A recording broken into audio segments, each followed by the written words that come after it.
ama-back pay EziNduna esisebenza nazo esiwuphiko olungaphansi kwazo nge-2 April bazobe bas-attend, but since from May ama-appointment awaphumeleli akhanselwa ngemzuzu yokugcina. Yingakho-ke sisithi manje asiphumele obala to raise up our voices, ngoba ukuhlala ekhonini ngeke uzoyithola kanjani hleze ekhonini. Asoni kodwa kuzogcina konakala uma uhulumeni engalaleli. Asimazi uhulumeni wabantu thina ongabalaleli abantu, kanti uyolalela muphi umuntu? Singabantu nathi sicela ilungelo lethu. Ukusuka lana ke manisuka lana nje nibheke phi ke masenisuka la?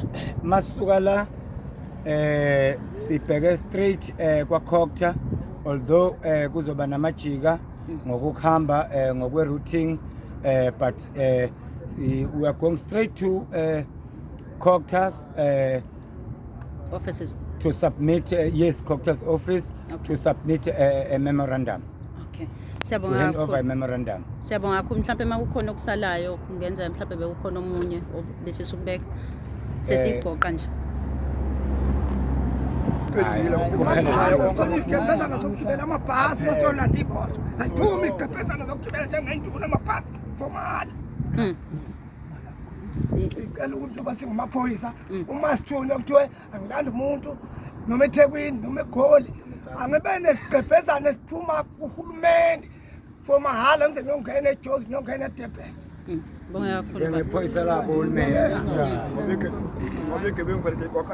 Kahle dadewethu sifuna amalungelo athi awacisha afane namaphoyisa kahulumeni ongama-SAPS, ngoba umsebenzi wethu uyefana kodwa owethu uwes kunabo, ngoba bona banama-shift, thina asina-shift. Uma indoda ibulala umfazi noma ibulala ingane zayo uvuswa ngisho ebusuku kuthiwa phoyisa hamba uyoxazulula.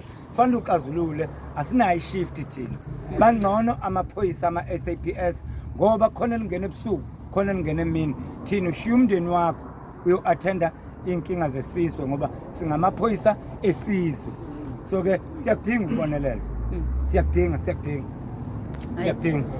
Ngibonga kakhulu Madlokovu. Sengathi konke nizokwenza namhlanje kungaba impumelelo. Ahambe ngabodwa.